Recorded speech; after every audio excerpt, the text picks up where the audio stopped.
अगस्त में इस मूवी को दिखाने का गोदावरी ढाबे पे प्रयास किया था। यही दोस्त साथी रोहित और उनके साथियों ने भी किया था। बड़े अफसोस की बात है कि हमारे देश की सरकार इतनी डरी हुई है कि वो मूवी से घबराती है। अगर आप दीवार पे नारे लिख देते हैं तो वो नारे से घबराती है, क्योंकि उनके पास चिल्लाने के सिवा और कुछ नहीं है। उनके पास दिखाने को कोई सच नहीं है, उनके पास सिर्फ और सिर्फ झूठ है। इसीलिए वो शोर का, गुंडागर्दी का, मारपीट का, सरकारी अमलों का इस्तेमाल करते हैं हमारी आवाज को दबाने के लिए। लेकिन ऐसा होना संभव नहीं है।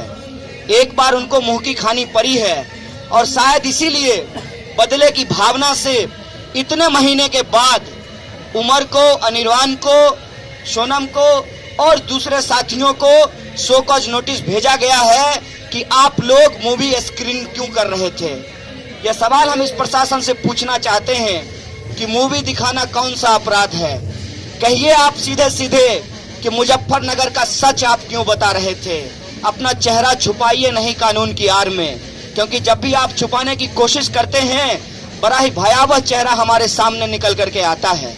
तो इसीलिए हमने तय किया है कि जिस मूवी को दिखाने को लेकर हैदराबाद सेंट्रल यूनिवर्सिटी में 5 दलित स्टूडेंट को बाइकॉट किया गया, सोशली बाइकॉट किया गया और उसमें से एक साथी की संस्थानिक हत्या की गई। जिस मूवी को दिखाने के लिए एबीवीपी के गुंडे जगह जगह मारपीट करते हैं लोगों के साथ, जिस मूवी को दिखाने पर यहाँ का प्रशासन उसके साथ सुर में सुर मिलाकर हमको शो कॉज नोटिस भेज रहा है। और आज अगर शो कॉज नोटिस का भी डर हमको नहीं है तो वो साउंड बजा करके हमको डिस्टर्ब करना चाहते हैं। लेकिन आप कुछ भी कर लीजिए, मूवी तो हम देखेंगे ही, और जब प्रोटेस्ट के तौर पे देख रहे हैं तब तो जरूर ही देखेंगे। इसीलिए इस मौके पे हमारे लिए एक अच्छी बात यह है कि इस मूवी को बनाने वाले साथी नकुल हमारे बीच मौजूद हैं। एफटीआईआई के पुराने साथी हैं। दिल्ली के अंदर एफटीआईआई के लिए जो मूवमेंट चला था उसको कोऑर्डिनेट भी कर रहे थे और प्रोग्रेसिव मूवमेंट को आगे बढ़ाने में जो इस देश के अंदर आवाज उठ रही है उसमें से एक आवाज है वो। तो मैं सबसे पहले मूवी शुरू करने से पहले साथी नकुल को बुलाना चाहता हूं कि 2 शब्द इस मूवी के बारे में बताएं और बताएं कि ये मूवी बैन नहीं है, फिर भी क्यों कुछ लोगों के पेट में दर्द हो जाता है और वो मूवी दिखाने से मना करने लगते हैं। तो मैं बुलाना चाहता हूं साथी नकुल को। साथी नकुल अपनी बात रखेंगे, उसके बाद इस मूवी को स्क्रीन किया जाएगा। आप सब लोगों से यह अपील है जेएनयूएसयू की तरफ से कि अगर मूवी देख लिए हैं फिर भी मूवी देखिए, क्योंकि कुछ लोग आपको देखने नहीं देना चाहते हैं, इसलिए देखना जरूरी है। और हम कहते हैं कि अगर हम मुजफ्फरनगर बाकी है देखेंगे नहीं तो इस देश में लोकतंत्र बाकी नहीं रहेगा, इसीलिए इस मूवी को देखना जरूरी है। तो मैं बुलाना चाहता हूँ साथी नकुल को। दोस्तों और साथियों, आप सभी को मेरा क्रांतिकारी अभिनंदन। आज जेएनयू में खड़े होकर गर्व महसूस होता है। ये इंस्टीट्यूट और सिर्फ जेएनयू नहीं, जेएनयू, हैदराबाद सेंट्रल यूनिवर्सिटी और ऐसी कई सारी यूनिवर्सिटीज, कई सारी ऐसी जगहें जो सेंटर्स ऑफ रेजिस्टेंस बन चुके हैं हमारे देश में।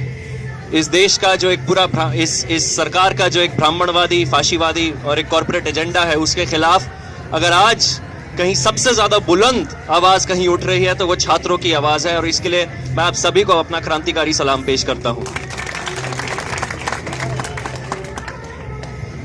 आज जैसे साथी कन्हैया ने अभी आपको बताया कि किस तरह से बार बार आवाजों को दबाने की कोशिश की जा रही है, चाहे इस फिल्म को रोककर या फिर जो फिल्म ये दिखा रहे हैं उस पर उन साथियों पर किस तरह का जो हमला हुआ है।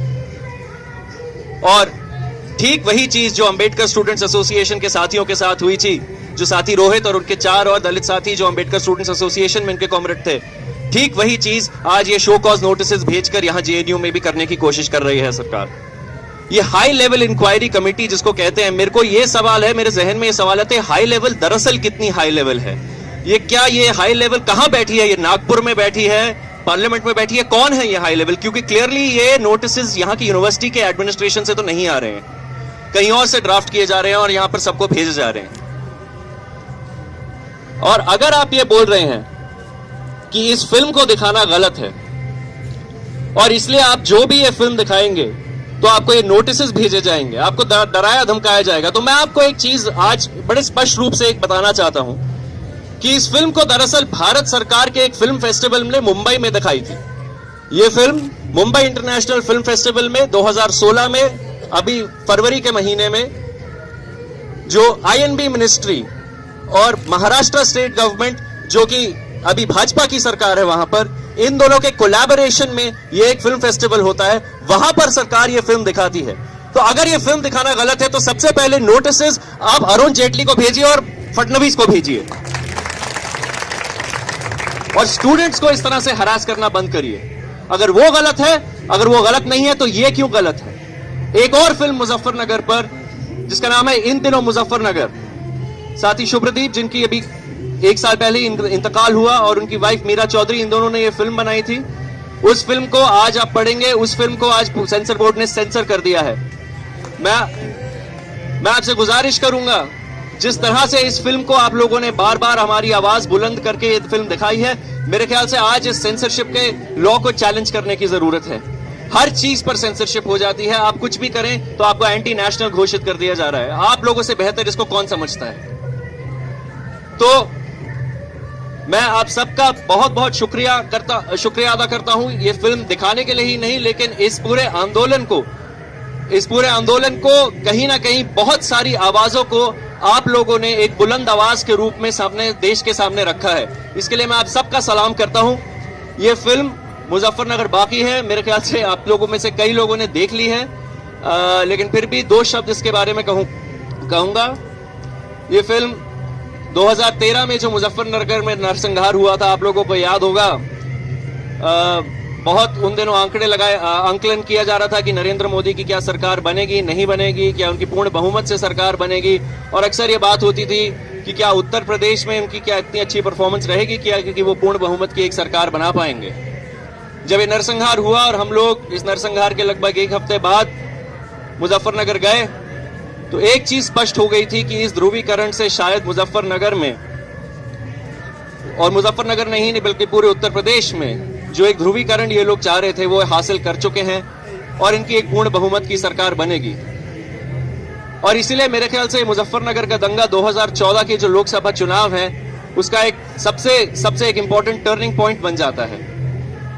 इसलिए इस फिल्म के इस दंगे के कई सारे पहलुओं को, आर्थिक पहलू, जातीय पहलू, जेंडर का पहलू, अलग अलग पहलुओं से इसको देखने और समझने की कोशिश की गई है। और 2014 के चुनाव पर ये किस तरह का प्रभाव करता है ये नरसंहार, ये समझने की कोशिश है इस फिल्म में।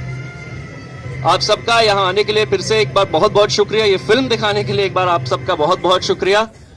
जय भीम, इनकलाब जिंदाबाद।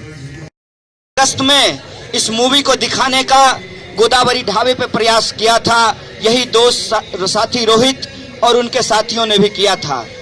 बड़े अफसोस की बात है कि हमारे देश की सरकार इतनी डरी हुई है कि वो मूवी से घबराती है। अगर आप दीवार पे नारे लिख देते हैं तो वो नारे से घबराती है, क्योंकि उनके पास चिल्लाने के सिवा और कुछ नहीं है। उनके पास दिखाने को कोई सच नहीं है, उनके पास सिर्फ और सिर्फ झूठ है। इसीलिए वो शोर का, गुंडागर्दी का, मारपीट का, सरकारी अमलों का इस्तेमाल करते हैं हमारी आवाज को दबाने के लिए। लेकिन ऐसा होना संभव नहीं है। एक बार उनको मुंह की खानी पड़ी है, और शायद इसीलिए बदले की भावना से इतने महीने के बाद उमर को, अनिर्वाण को, सोनम को और दूसरे साथियों को शो कॉज नोटिस भेजा गया है कि आप लोग मूवी स्क्रीन क्यों कर रहे थे। यह सवाल हम इस प्रशासन से पूछना चाहते हैं कि मूवी दिखाना कौन सा अपराध है। कहिए आप सीधे सीधे कि मुजफ्फरनगर का सच आप क्यों बता रहे थे। अपना चेहरा छुपाइए नहीं कानून की आड़ में, क्योंकि जब भी आप छुपाने की कोशिश करते हैं बड़ा ही भयावह चेहरा हमारे सामने निकल करके आता है।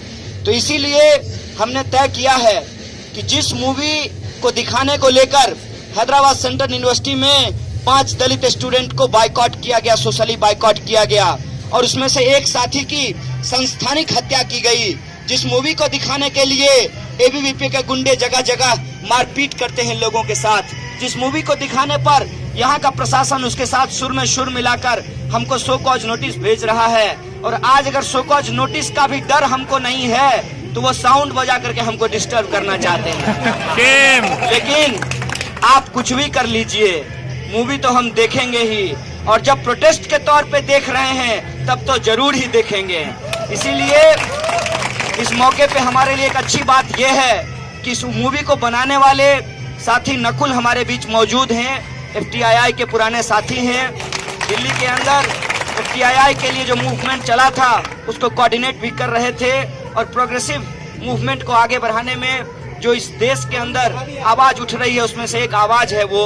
तो मैं सबसे पहले मूवी शुरू करने से पहले साथी नकुल को बुलाना चाहता हूं कि 2 शब्द इस मूवी के बारे में बताएं, और बताएं कि ये मूवी बैन नहीं है, फिर भी क्यों कुछ लोगों के पेट में दर्द हो जाता है और वो मूवी दिखाने से मना करने लगते हैं। तो मैं बुलाना चाहता हूं साथी नकुल को। साथी नकुल अपनी बात रखेंगे, उसके बाद इस मूवी को स्क्रीन किया जाएगा। आप सब लोगों से यह अपील है JNU की तरफ से कि अगर मूवी साथी शुभ्रदीप, जिनकी अभी 1 साल पहले इंतकाल हुआ, और उनकी वाइफ मीरा चौधरी, इन दोनों ने ये फिल्म बनाई थी। उस फिल्म को आज आप पढ़ेंगे, उस फिल्म को आज सेंसर बोर्ड ने सेंसर कर दिया है। मैं आपसे गुजारिश करूंगा, जिस तरह से इस फिल्म को आप लोगों ने बार बार हमारी आवाज बुलंद करके ये फिल्म दिखाई है, मेरे ख्याल से आज इस सेंसरशिप के लॉ को चैलेंज करने की जरूरत है। हर चीज पर सेंसरशिप हो जाती है, आप कुछ भी करें तो आपको एंटी नेशनल घोषित कर दिया जा रहा है। आप लोगों से बेहतर इसको कौन समझता है? तो मैं आप सबका बहुत बहुत शुक्रिया अदा करता हूं, ये फिल्म दिखाने के लिए ही नहीं, लेकिन इस पूरे आंदोलन को कहीं ना कहीं बहुत सारी आवाजों को आप लोगों ने एक बुलंद आवाज के रूप में देश के सामने रखा है। इसके लिए मैं आप सबका सलाम करता हूं। ये फिल्म मुजफ्फरनगर बाकी है, मेरे ख्याल से आप लोगों में से कई लोगों ने देख ली है, लेकिन फिर भी 2 शब्द इसके बारे में कहूंगा। ये फिल्म 2013 में जो मुजफ्फरनगर में नरसंहार हुआ था, आप लोगों को याद होगा, बहुत उन दिनों आंकलन किया जा रहा था कि नरेंद्र मोदी की क्या सरकार बनेगी, नहीं बनेगी, क्या उनकी पूर्ण बहुमत से सरकार बनेगी, और अक्सर ये बात होती थी कि क्या उत्तर प्रदेश में उनकी क्या इतनी अच्छी परफॉर्मेंस रहेगी क्या कि वो पूर्ण बहुमत की एक सरकार बना पाएंगे। जब ये नरसंहार हुआ और हम लोग इस नरसंहार के लगभग 1 हफ्ते जो अंबेडकर स्टूडेंट्स एसोसिएशन में इनके कॉमरेड थे, ठीक वही चीज आज ये शो कॉज नोटिस भेजकर यहाँ JNU में भी करने की कोशिश कर रही है सरकार। ये हाई लेवल इंक्वायरी कमेटी जिसको कहते हैं, मेरे को ये सवाल है, मेरे जहन में ये सवाल आते हैं, हाई लेवल दरअसल कितनी हाई लेवल है? ये हाई लेवल कहां बैठी है? ये नागपुर में बैठी है, पार्लियामेंट में बैठी है? कौन है ये हाई लेवल? क्योंकि क्लियरली ये नोटिस यहाँ की यूनिवर्सिटी के एडमिनिस्ट्रेशन से तो नहीं आ रहे हैं, कहीं और से ड्राफ्ट किए जा रहे हैं और यहां पर सबको भेजे जा रहे हैं। और अगर आप ये बोल रहे हैं कि इस फिल्म को दिखाना गलत है और इसलिए आप जो भी ये फिल्म दिखाएंगे तो आपको ये नोटिस भेजे जाएंगे, आपको डराया धमकाया जाएगा, तो मैं आपको एक चीज आज बड़े स्पष्ट रूप से बताना चाहता हूं कि इस फिल्म को दरअसल भारत सरकार के एक फिल्म फेस्टिवल ने मुंबई में दिखाई थी।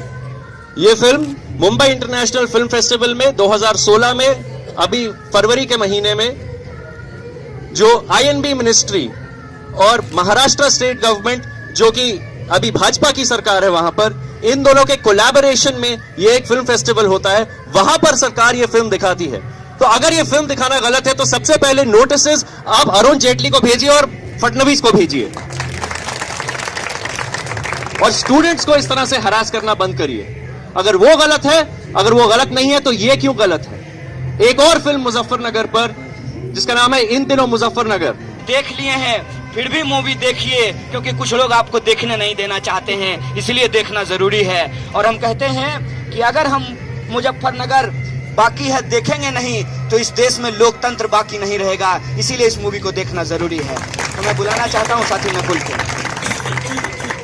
दोस्तों और साथियों, आप सभी को मेरा क्रांतिकारी अभिनंदन। आज JNU में खड़े होकर गर्व महसूस होता है। ये इंस्टीट्यूट, और सिर्फ JNU नहीं, JNU, हैदराबाद सेंट्रल यूनिवर्सिटी और ऐसी कई सारी यूनिवर्सिटीज, कई सारी ऐसी जगहें जो सेंटर्स ऑफ रेजिस्टेंस बन चुके हैं हमारे देश में। इस देश का जो एक पूरा इस सरकार का जो एक ब्राह्मणवादी, फाशीवादी और एक कॉर्पोरेट एजेंडा है, उसके खिलाफ अगर आज कहीं सबसे ज्यादा बुलंद आवाज कहीं उठ रही है तो वो छात्रों की आवाज है, और इसके लिए मैं आप सभी को अपना क्रांतिकारी सलाम पेश करता हूं। आज जैसे साथी कन्हैया ने अभी आपको बताया कि किस तरह से बार बार आवाजों को दबाने की कोशिश की जा रही है, चाहे इस फिल्म को रोककर या फिर जो फिल्म ये दिखा रहे हैं उस पर उन साथियों पर किस तरह का जो हमला हुआ है। और ठीक वही चीज जो अंबेडकर स्टूडेंट्स एसोसिएशन के साथियों के साथ हुई थी, जो साथी रोहित और उनके 4 और दलित साथी